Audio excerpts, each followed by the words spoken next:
walaalka waxaad naftaada la jeceshay inaad isna la jeclaato an tuxiba liakhika ma tuxibu linafsik martabad ka hooseysaa jira labadaaba waa tan aynu ka waramayno waa qalbigaaguna caafimaad qabo at least inaad bukin ugu yaraan inaad ahayn qof cuqdad iyo ciil iyo cadho iyo xaasidnimo qaba ugu yaraan inaad noqoto qof laabtiisu ay caafimaad qabto maanta masaa'il baa jira dadku ay fudaydsadeen laakiin aynu midhaheedii hayno maanta caalamulislaami dhammaantii dhib baa ka taagan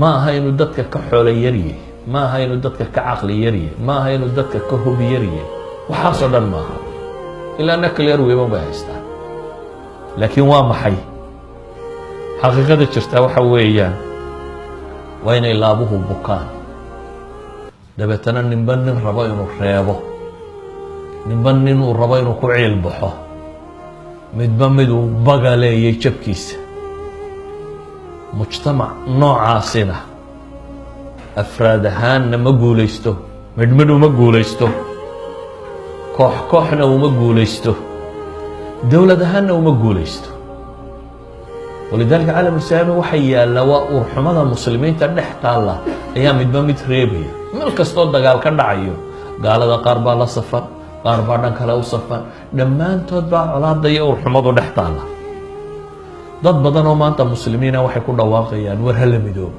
oo soomaalidu ugu horeyso soomaalidu way soo karta dhib tiro badan baa soo gaadhay in rubuc qarni ka badan ayay dhulka taageen hadda dad badan baa waxay leeyihin aan dib u midowno haddaynu bukno miyaynu midoobi karnaa su-aasha waa taa haddaan laabtu caafimaad qabin miyaad midoobi karaysaa haddii xanuunada tani idan kelimatu lmuslimiin inay midowdo waxaa ka horeeya caafimaad qabto in dad wax wada yeelan kara ay noqdaan qof kasta oo raba inuu ku dhawaaqo midnimo iyo guul iyo walaalnimo iyo dadna waxaa ka horeysa inuu ku dhawaaqo in dadkan is-cafiyo oo is-saamaxo oo laabta bukaanka ku jira inuu soo baxo qofkii laabtiisu caafimaad qabtaa ka fardan qof qura xataa hadduu yahay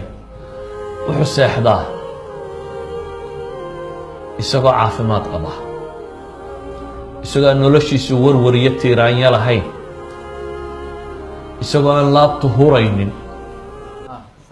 dadka badh baa waxay seexdaan iyagoo cadho la gamila maalinba warka yare uu soo maqlo ama fadhidu ku-dirarka inta laga lahaa hurdadaba ka qaadaa isagoo ciil qabu sariirtiisa tagaa haddaba waxaan leenahay qofku hadduu calooshu bukooto ma noqdo qof bulshada la noolaan kara ilaahay subxaanahu wa tacaala markuu nebi ibraahim inooga warramay baryadiisii fiirso nebi dhan oo rabbi soo diroo ilaahay baryaya muxuu leeyahy walaa tukhzinii yowma yubcahuun yowma laa yanfacu maalun walaa banuun ilaa man ata allaha biqalbin saliim ilaahayow hay hoojinin buu leeyay maanta dadka la soo saarayo maalinta aan xoole iyo caruuritoona wax tarin maalinta qofka quree badbaadaya uu yahay qof caafimaad qaba laabtiisu culammadu waxay yidhaahdaan meesha tan markay joogaan waxay yidhaahdaan salaamatu lqalb waa laba shay midna waa salaamatu lqalb laga qaado inaad shirki iyo xumo kale ku jirin laabtaadu inay ka caafimaad qabto gaalnimo iyo qurunkeedo ilaahay towxiidka aad u khaalis yeesho midna waxay yidhaahdaan waa salaamatu sadri ah in makhluuqaadka siiba dadka mu'miniintii inay kaa nabad galaan oo aanad maxay wax laabxumo iyo dhib aanad u hayn walidaalika ibraahim nebi ibraahim ilaahay qur-aanka markuu ammaanayey waxaa la yidhi waina min shiicatihi laibraahim id jaa'a rabbahu biqalbin saliim nebi nuux kooxdiisa waxaa ka mida baa ilaahay yidhi dadka jidkiisii haya nebi ibraahim baa ka mid a id jaa'a rabbahu biqalbin saliim baa ilaahay yidhi markuu rabbigii ula yimid qalbi saliima idan ayuha alaxiba in qalbigaagu caafimaad qaba aday kuu tahay caafimaad qab ولذلك aakhiro dadka jannada ku jira nicmaysanaya xanuunka ilaahay wuxuu qur-aanka inoogu sheegay inay ka caafimaad qabaan. macnaheedu waxa weeyaan nicmadii jannada inaanu dhadhaminaynin qofka laabtiisu ay nooca kan tahay. saa daraaddeed baa ilaahay wuxuu leeyahy haddaabay dhacday in dhibi jirto janno ilaahay u qoray kuwa laga siibaa buu noqonaya. wanazacnaa maa fii suduurihim min ghill ikhwaanan calaa sururin mutaqaabiliin. waxaanu ka siibnaa baa ilaahay yidhi wixii laabtooda uu xumo ku jiray, wixii xumo ku jiray. macnaheedu waxa weeyaan saaxibu nicma maaha qofka laabtiisu bugtaa, xataa fi dunya markaa kuma aha. haddaad rabto ahlu jannuhu siday u nool yihiin oo kale inaad u noolaato adoo adduunka jooga, noqon maxay mid laabtiisu caafimaad qabto. ahlu jannaha ilaahay wuxuu ku tilmaamay wahuduu ila ayibi min alqowl.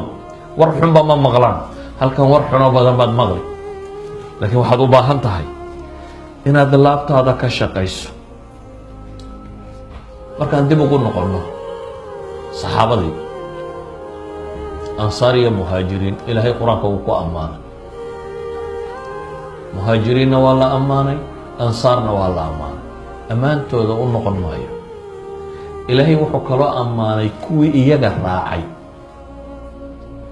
ansaar iyo muhaajiriin kuwii raacay, kuwa raacay maxaa u calaamada? ilaahay subxaana wa tacaala laba shay buu ku tilmaamay.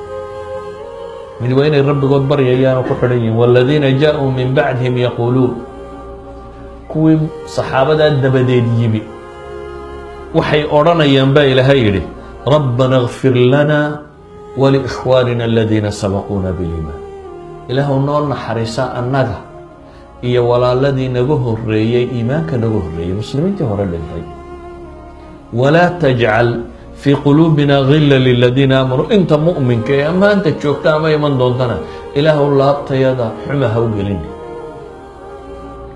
gilan bay leeyihin culamaa alusuul aw culamaai luga waxay yidhaahdaan nakira fii siyaaqi nahyi tacumu bay yidhahdaan. hadday nakirada hayru macrifa shay ah hadduu ku soo arooro siiqo nahyi uu ku jiro, laa tajcal fii quluubina gila, way caam yeeshaa. macnuu waa maxay?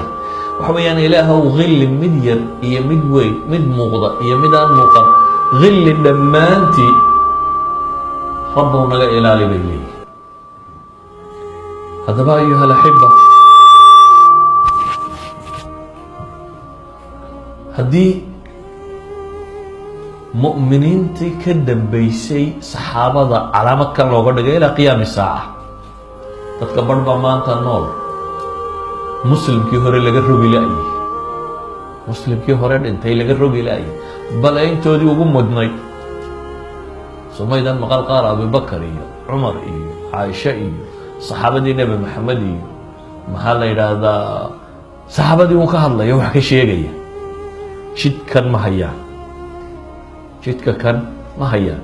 waayo saxaabada dadka raacay waxa u ah baa rabbi tilmaamayaa dadka jidka saxaabada haya waa kuwa maxay aan qalbigooda xumo ku jirin, isla markaana ilaahay u baryaya kuwii ka horreeyey. kuwii ka horreeye nacdalaya waa maxay? ahlu naarka ilaahay wuxuu yihi kulamaa dakhalat ummatun lacanat ukhtaha.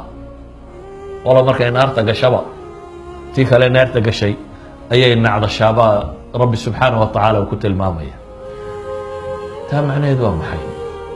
dad baa maadna nool culamada muslimiinta laga rogi laayay, ama dadka muslimiintu wax ka sheegaya fadhi ku dirarka tag bal soomaalida qof muslimuun baa la xamanaya hor la wadaa.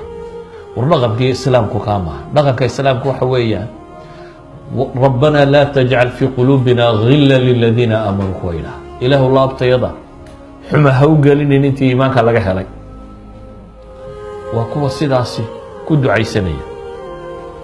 nabiyullaahi moxamed calayhi salaatu wasalaam wuxuu inoo tilmaamayaa safwatullaahi almukhtaara, kuwa ilaahay doortay ee fiicani waa kuwe. su-aal baa nebiga la weydiiyey calayhi salaatu wasalaam, xadiid ibnu maaja iyo bayhaqiba fii shucab aliimaan warinaya, sheekh albaabina saxiix ku tilmaamay. qiila lirasuuli illaahi sala allahu alayh waalih wasalam ayu nnaasi afdalu? qaala kulu makhmuumi lqalb saduuqi llisaan. qaluu saduuqi llisaani nacrifuhu فما مخموم القلب قال هو التقي النقي لا إثم فيه ولا بغي ولا غل ولا حسد. nabiga calayhi الsalaatu wasalaam waxaa la weydiiyey dadka yaa u mudan, dadka yaa u fadli badan, yaa mudan, yaa la horaysiin. wuxuu nabigu ku yihi kulu makhmuumi اlqalbi saduuqu lisaan. labadaas sifa ciddeyda saxaabadii waxay yidhahdeen garanay saduuqu lisaanka, carabkiisu ninuu run sheego, runta laazima. beentu waa calaamadda munaafiqiinta iyo gaalada lagu garto.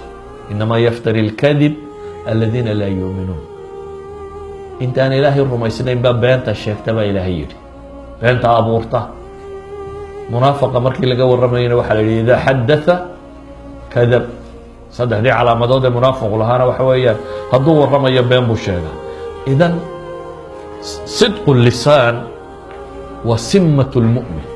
wuxuu nebigu leeyahay runtuna khayrkunbay kuu hogaamisaa ilaa jannada aad ka gasho, beentuna fujuurkay kugu hogaamisaa ilaa aad neerta ka gasho. sidaa awgeed saxaabadu waxay yidhahdeen garanay saduuqu lisaani nacrifu, kan carabkiisu runta sheega garanay.